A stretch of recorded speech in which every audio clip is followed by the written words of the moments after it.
Good evening professor గారు. Very good evening. Your mister Surya? Yeah. Okay, nice to meet you. Nice meeting you sir. See mister Surya, what's your problem? అది ఏం లేదు sir, మీతో కొద్దిగా పర్సనల్గా మాట్లాడాలి. అవునా?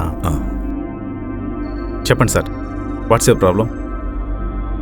చెప్తాను sir.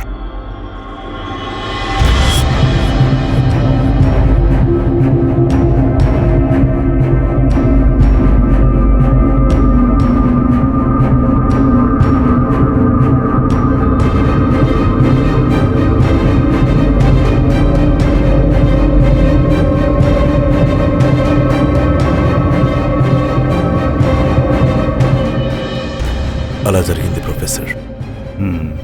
Okay okay. See mister Surya, ఆ అబ్బాయి ఎలా చనిపోయాడు?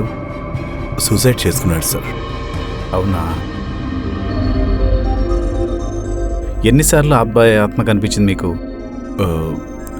డైలీ కంటిన్యూస్గా కనిపిస్తుంది సార్.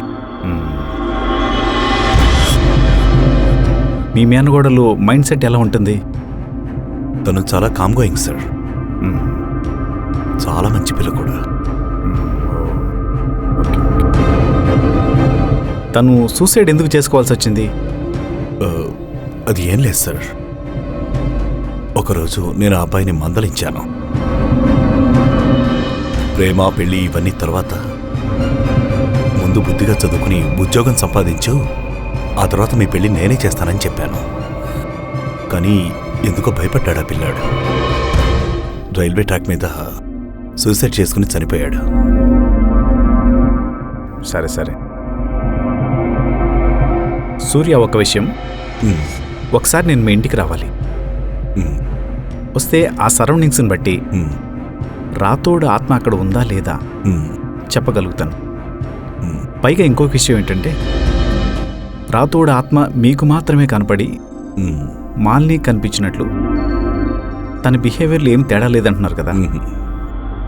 సో నేను ఒకసారి అక్కడ విజిట్ చేస్తే కానీ ఒక ప్రాబ్లం సాల్వ్ చేయగలుగుతాను. సరే అండి. అన్నట్లు మీరు ఎక్కడ జాబ్ చేస్తున్నారు ఇప్పుడు? లేదు సార్, ఈరోజే రిజైన్ చేశాను. అవునా? ఎందుకని? ఎందుకో తెలియదు సార్, నేను మెంటల్గా చాలా డిస్టర్బ్డ్గా ఉన్నాను. మారిని కూడా చాలా డిస్టర్బ్ అయింది. ఎంతో ఇష్టపడి నేను ఈ పోలీస్ ఉద్యోగాన్ని సంపాదించాను, కానీ నాకు జాబ్ సాటిస్ఫాక్షన్ లేదు సార్. అందుకే కొన్నాళ్ళు తనతో ఒంటరిగా ఉండి తను మెంటల్గా ఫ్రీ అయిన తర్వాత అప్పుడు జాబ్ గురించి ఆలోచిద్దాం అనుకుంటున్నాను. అయినా నాకు జాబ్ చేయాల్సిన అవసరం లేదు సార్. నేనంతా హ్యాపీ. సరే సరే సూర్య, రేపు మార్నింగ్ నేను మీ ఇంటికి వస్తాను. ఓకేనా? Okay sir. Okay right. Okay. Thank you sir.